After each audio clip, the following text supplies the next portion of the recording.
साथियों, जैसा कि आप मेरे पीछे ये देख रहे हो विद्यार्थी, लगभग 25 से 30 विद्यार्थी आज मेरे पास मिलने आए।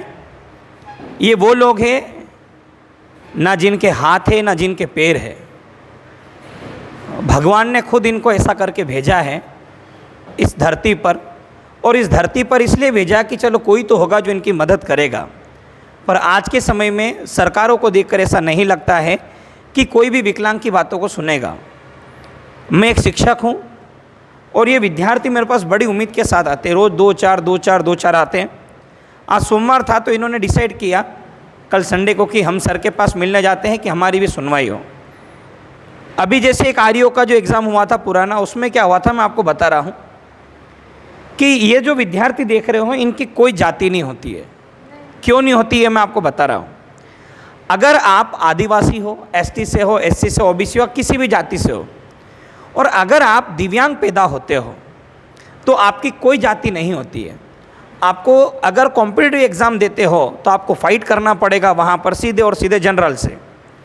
ये अधिकतर वो विद्यार्थी है मेरे साथ में, ये ट्राइबल्स के स्टूडेंट है, आदिवासी समुदाय से आते हैं। ये बड़ी उम्मीद के साथ मेरे पास आए हैं कि इनके सपने कभी ना कभी पूरे होंगे और सरकार इनकी बात सुनेगी। 2016 तक ये होता था कि इन विद्यार्थियों की पर्टिकुलर जो एक जाति होती थी, जैसे एसटी हो गया है, आरक्षित वर्ग के अंदर जाओगे आप, एसटी हो गया, एससी हो गया, ओबीसी हो गया, जनरल हो गया, इन सब में जातिगत आरक्षण वाइज सीटें आती थी।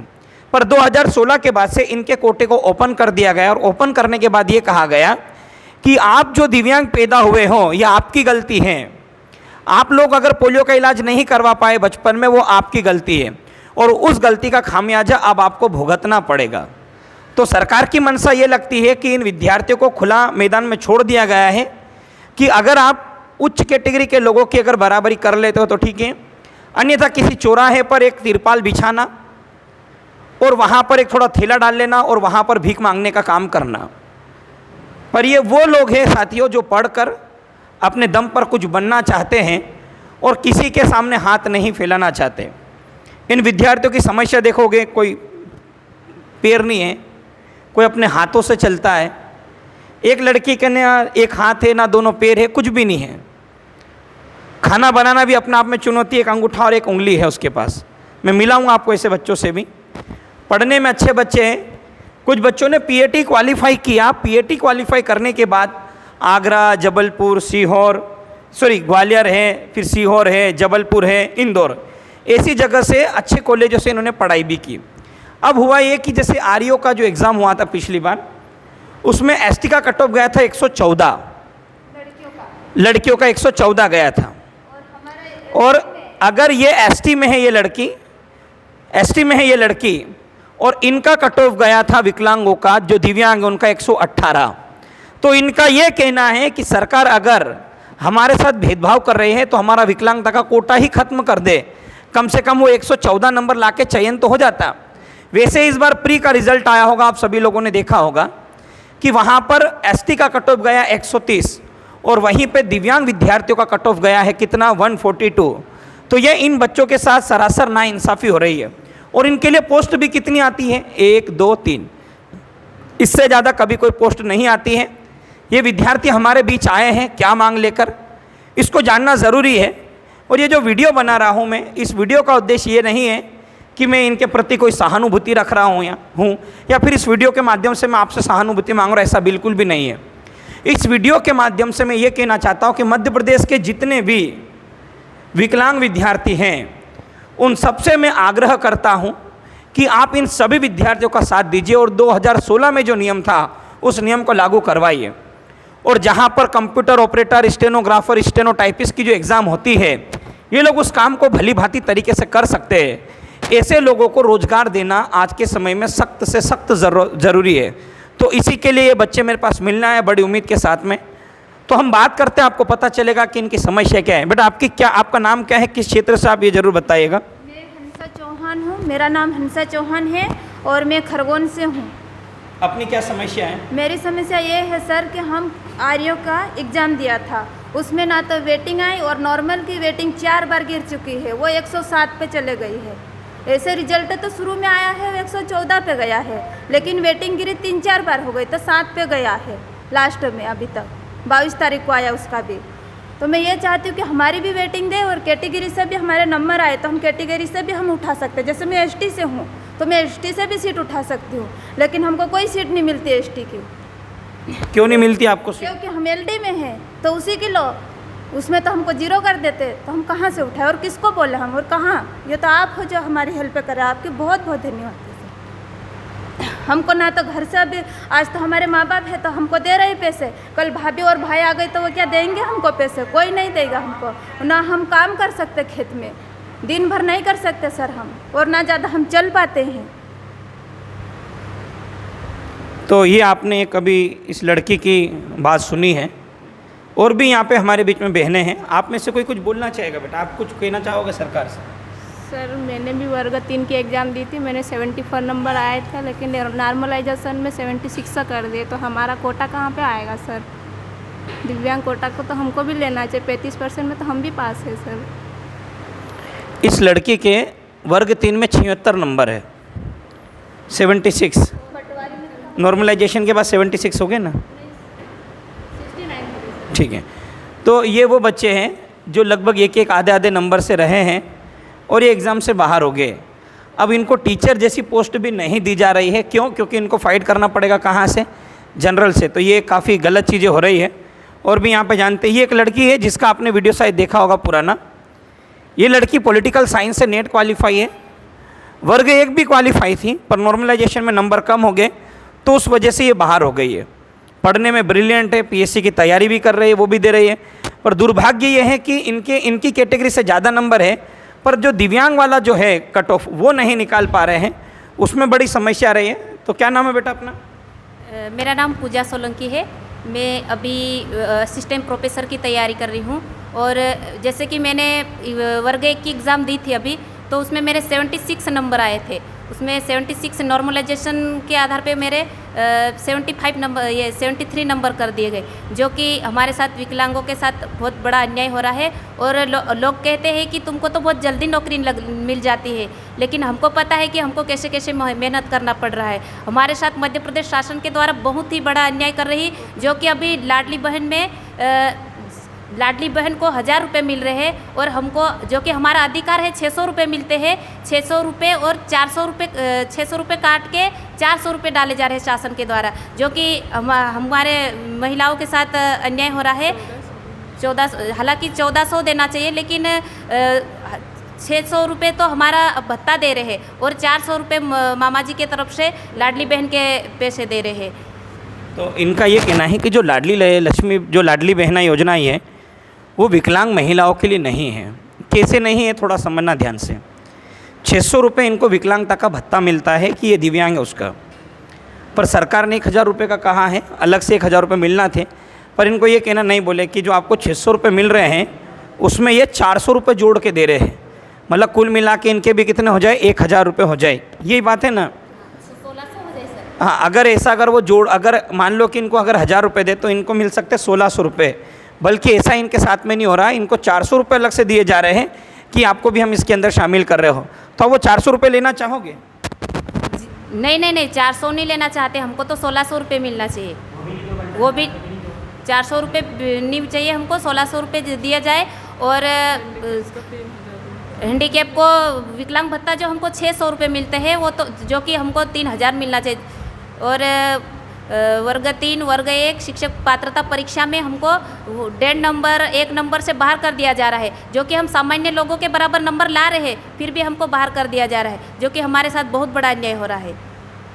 तो ये आपने सुना अभी पूजा सोलंकी को। अब मेरे बीच में ममता मौर्य भी एक लड़की है, इसके बारे में भी आपको जानना ज़रूरी है। एक पैर से चल नहीं सकती है, 2 हाथ नहीं है, हाथ है भी तो उसमें उंगलियां नहीं है, साइड का एक हाथ पूरा नहीं है। जब ये लड़की मेरे पास आई थी और जब इसने अपनी कुछ गाथा बताई थी तो मुझे लगा कि यार इनसे मिलना चाहिए और बात करना चाहिए। बेटा कुछ बोलना चाहोगे आप? कब से रह रहे हो, क्या करना चाहते हो? कोई दिक्कत नहीं, जो जीवन में हमने देखा ना वो ये हाथ भी बताओ। डरना क्या, शर्माना क्या इसमें? बताओ ना दीदी, बताओ, उधर वो भी करना। कोई दिक्कत नहीं, बताओ तुम। तो ये हमारे बीच में है ममता मौर्य। आप देख सकते हो ये जो हाथ है इसका, ये 2 उंगलियां हैं और एक अंगूठा है, इधर का हाथ नहीं और एक पैर नहीं है। इनकी क्या समस्या है, कैसे पढ़ाई की, कहाँ पर रहकर, जरा आप सुनोगे तो आपको पता चलेगा कि इनके आखिर में समस्या क्या है। क्या समस्या है बेटा, बोलो। मेरे 2 हाथ नहीं हैं और एक पैर में भी दिक्कत है, तो मैंने पढ़ाई करने में मुझे बहुत प्रॉब्लम आती है। तब भी मैंने पढ़ाई करी हूँ, बीएससी एग्रीकल्चर से पीएटी फाइट करके गए हूँ, और उसके बाद भी हमें क्वालिफाई में नंबर मतलब कम नंबर से हमें नहीं ले रहे। क्यों नहीं लेता आपको, ये जनरल की वजह से या हमें ओपन कोटा में डाल दिया गया है, इस कारण से हमें सीटें नहीं दे रहे। एसटी से भी नहीं दे रहे और एसटी में भी मेल और फीमेल को भी नहीं दे रहे हैं हमें कट ऑफ, अलग से हमें चाहिए सीटें। और हमें जैसे यहाँ इंदौर में रह रहे हैं तो रहने का खर्चा, खाने का खर्चा, कितना खर्चा लग रहे हैं, और हमें उसमें से सरकार 600 रुपये भत्ता दे रहे हैं, तो 600 में हमारा क्या होएगा। उसमें आज कितनी महंगाई बढ़ रही है, और कोचिंग की फीस, रहना, लाडली बहना योजना का भी हमें भत्ता नहीं मिल रहा है। तो ये आपने समस्या सुनी है कि इन बच्चों की आखिर में समस्या क्या है। इस समस्या को आप देख सकते हो, ये अपनी मेहनत के दम पे कुछ करना चाहते हैं, पर अगर हम और आप लोग अगर इनका साथ नहीं देंगे तो मेरे को ये लगता है कि आपके और हमारे ऊपर भी धिक्कार है कि हमें ऐसे लोगों की बिल्कुल मदद करना चाहिए। मंदिर में दान करने से अच्छा है कि हम ऐसे लोगों की मदद करें। बड़ी बड़ी होटलों में खाने से अच्छा है कि एक बार वहाँ ना खा के एक पैसा बचा के इन लोगों की मदद करनी चाहिए। मात्र 600 रुपये मिलते हैं महीने का, और उसमें गुजारा भत्ता करना। माता पिता भी इनको पढ़ा रहे हैं बड़ी मुश्किल के साथ, फिर भी ये बच्चे यहाँ पे पढ़ रहे हैं। ये एक और बच्चा बहुत ब्रिलियंट है पढ़ने में, परशुराम नाम है इसका। ये अपने दोनों पैरों से नहीं चल सकता, आपने इसको देखा होगा अधिकतर मेरे साथ में। परशुराम, अपन क्या कहना चाहते हैं जो ओपन कोटा उसमें? ओपन कोटा में हमारे मतलब जो मतलब हैंडीकैप के लिए आरक्षण दिया जाए। हम इतने कमज़ोर है, हम चल नहीं पाते हैं, हमारे आर्थिक और स्थिति कमज़ोर होने के कारण हम जब भी पढ़ते हैं कि हमारा अधिकार हमें मिलना चाहिए, कि हम मतलब किसी के भरोसे नहीं रहना चाहते हैं, कि हम स्वयं अपना अधिकार लेके रहेंगे। ऐसे करके हम पढ़ते हैं, हमारा अधिकार है पढ़ने का। पर आज हमें जब पढ़ लिख कर बने हैं, पर हमें वहाँ भी मतलब जो करने के लिए हमें इसमें आरक्षण नहीं दिया जा रहा है, एसटी और कोटे में, और जनरल वाले के लिए हमें मतलब शामिल कर रहे हैं। तो हम इनका मुकाबला नहीं कर पाते हैं, क्योंकि हम कमज़ोर है पढ़ने में। हमें अच्छे प्लेटफार्म नहीं मिल पाते हैं, क्योंकि हम चलने में सक्षम नहीं है, हम मतलब आर्थिक और शारीरिक कमजोरी होने के कारण। तो ये आपने सुना होगा। एक और भाई है, इनसे भी पूछते हैं, आप क्या कहना चाहते हो? मैं जिला टीकमगढ़ से आया हूँ यहाँ पर। हम अपने सर जी के गुरुजी के पास आया हूँ और कुछ हैंडीकैप्ट की कुछ गुहार लगाने आया हूँ।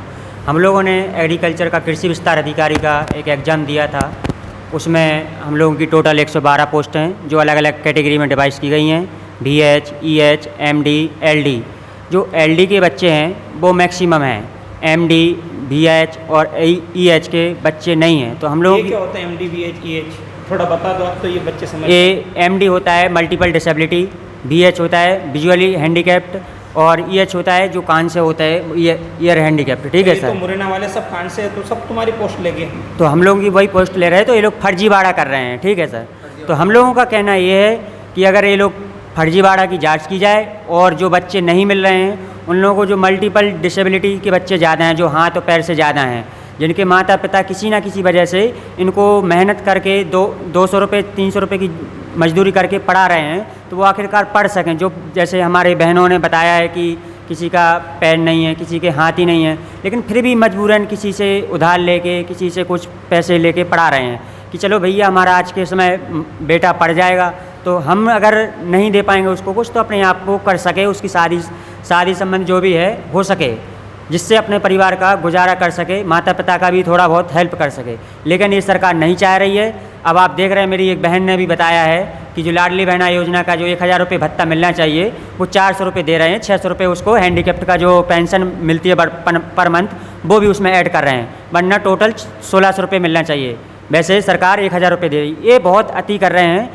सरकार को अपने हाथों से हाथ धोना पड़ेगा, अपने आप से हाथ धोना पड़ेगा अगर हम लोगों को दिव्यांगों के साथ अन्याय किया है तो। लेकिन हम लोग ये चाहते हैं कि सरकार अभी है समझ जाए, हम लोगों को 10 से 15 दिन के अंदर अंदर समझ जाए और हम लोगों की जो पोस्ट हैं उसको हम लोगों को ज्वाइनिंग दी जाए। और हम लोगों की जो फर्स्ट मांग है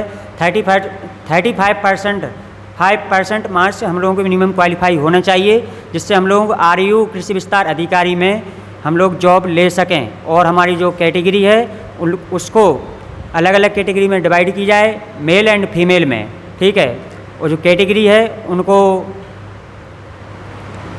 अलग अलग उस डिवाइड की जाए। जैसे जनरल कैटेगरी है तो उससे अगर जो हैंडीकैप्ड का क्वालिफाई मार्क्स ज़्यादा आता है तो अपनी कैटेगरी SC ST से ले सके सर, ठीक है। और हम लोगों की यही मांगे हैं और इनको पूरा करिए, बनना था सरकार अपने हाथ से हाथ धो के बैठ जाएगी। हम लोगों का कहना यही चाहते हैं। तो ये मेरे पास ये दिव्यांग छात्र मिलने आए थे, एक और है, हम इनसे भी बात कर लेते हैं। आप क्या कहना चाहोगे इन्होंने जो बात कही उससे? मैं दीपक मादगे बड़वानी डिस्ट्रिक्ट से आया हूँ और सभी हमने पहले सबने प्लानिंग किया, सर के पास बताया, अब कोई हमारी बात रखने वाला नहीं मिला हमें। तो हमें आप ऐसा लगा कि हमारी बात रखेंगे तो आप गोपाल सर ही हमारी बात रख सकते हैं। तो गोपाल सर से 4 दिन पहले मिले और फिर सबने हमारे डिसीजन लिया कि सर के पास जाए और हमारी समस्याएं बताए। तो हमारी समस्या ये है कि अभी शिक्षक भर्ती भी हुई थी, तो शिक्षक भर्ती में भी अभी ST OBC जनरल सबको, जनरल वालों को 60% है और ST वालों को 50% पे लिया गया है।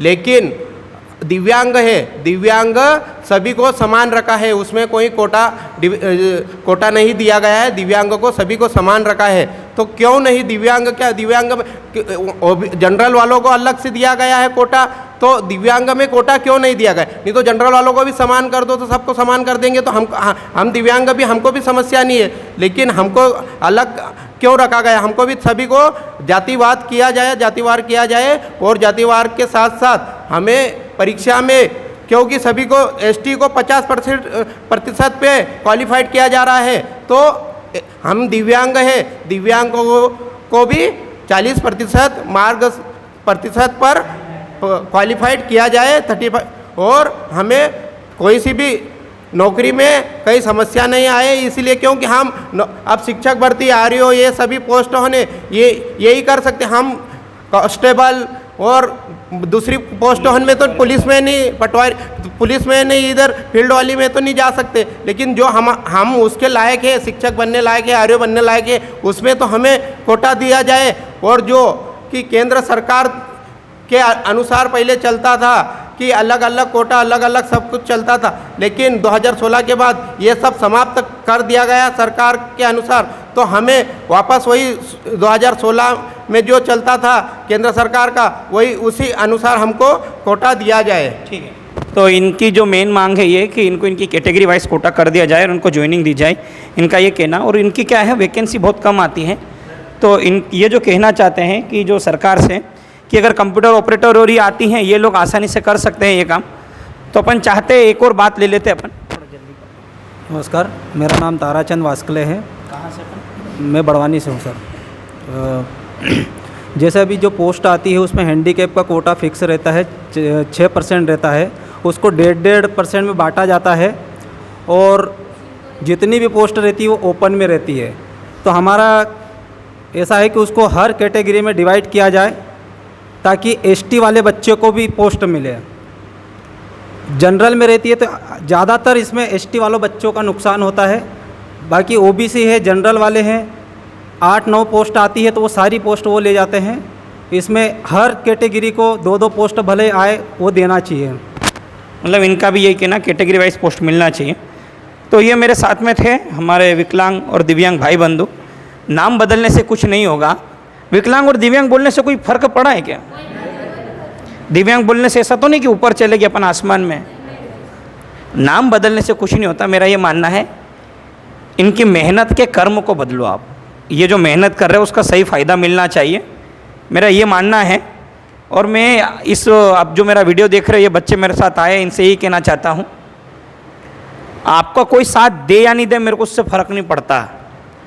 तुम जहाँ बोलोगे, जिस समय बोलोगे, मैं आपके साथ रहूँगा। चाहे मेरे को किसी से भी लड़ना पड़े, चाहे पक्ष से लड़ना पड़े, विपक्ष से लड़ना पड़े, आप मेरे को एक बार बोल देना कि सर यहाँ चलना है, मैं अपना सब कुछ छोड़ के आपके साथ चलूँगा। अब इस वीडियो को जितने भी देख रहे हैं, मध्य प्रदेश के जितने भी विकलांग विद्यार्थी है, एसटी, एससी, ओबीसी, जनरल, जितने भी विद्यार्थी हैं, अगर आपको ये लगता है कि हम इस मांग को उठा रहे हैं और 6% ही क्यों मिलना चाहिए यार, कम से कम 10% होना चाहिए विकलांगों का कोटा, 10% हर भर्ती में। क्या कंप्यूटर चलाते नहीं आएगा क्या इनको?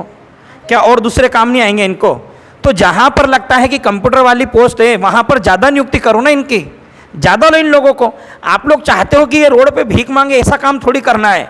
और मैं आपसे कह रहा हूँ, अगर हमारा काम 15 दिन के अंदर अंदर नहीं होता है तो जितने भी दिव्यांग साथी है हम सब लोग चलेंगे भोपाल में, और भोपाल में हम धरने पर बैठेंगे। इनका वही कह रहा हूँ मैं। अभी हम लोग क्या करेंगे, हम सभी लोग चलेंगे, अगर हमारी मांगे जल्दी नहीं मानी जाती हैं अपन भोपाल चलेंगे और भोपाल में बैठेंगे, वहीं बढ़िया खाना बनाएंगे, वहीं खाएंगे, वहीं बैठेंगे अपन। यूं भी तो जीते जी मर रहे हैं, इससे अच्छा वहीं मर जाएंगे। यूं भी तो जीते जी मर रहे हैं, इससे अच्छा वहीं मर जाएंगे अपन। यही काम करेंगे, वहीं बैठेंगे अपन और दुनिया को दिखाएंगे कि हम आखिर किस लिए लड़ रहे हैं। ये बात हमको साबित करनी पड़ेगी। तो ये वीडियो जितने भी भाई बंधु दिख रहे हैं दिव्यांग, आप कहीं से भी हो, आप इन लोगों से जुड़िए। ये बड़वानी और सब अलग अलग जिलों से हैं भाई बंधु लोग। मैं आपको इनमें से एक दो का नंबर भी दूंगा, आप इनके व्हाट्सअप नंबर पर आप लोग कनेक्ट हो जाना। इस वीडियो के एंड में आपको इनके मोबाइल नंबर मिल जाएंगे, उस मोबाइल नंबर पर आप व्हाट्सअप पर मैसेज कर देना कि मुझे दिव्यांग ग्रुप में जोड़ ले। तो ये आपको दिव्यांग ग्रुप में जोड़ लेंगे तो मध्य प्रदेश के जितने भी विकलांग हैं, दिव्यांग है भाई बंधु, देखो विकलांग मेरे मुँह से निकलता था, बुरा मत मानिएगा, उसके लिए मैं भी माफ़ी चाहूँगा, क्योंकि नाम बदलने से कुछ नहीं हुआ, काम तो आज के समय में वही हो रहा है इनका। आप सभी लोग उसके ग्रुप में जुड़ जाओ और एक साथ मध्य प्रदेश के जितने भी दिव्यांग विद्यार्थी हैं, एक बार हमको भोपाल चलना पड़ेगा। आज तक आपने देखा होगा 2 पैर 2 हाथ सही सलामत वाले लोग आंदोलन करते थे। इतिहास में पहली बार ऐसा होगा कि हजारों की संख्या में भोपाल के अंदर दिव्यांग विद्यार्थी भी आंदोलन करेगा, अपने हक अधिकार, अपनी लड़ाई के लिए लड़ेगा। तो धन्यवाद। जय हिंद, जय भारत, इंकलाब जिंदाबाद। और आप सभी को मेरी ओर से भारत माता की जय सत्य।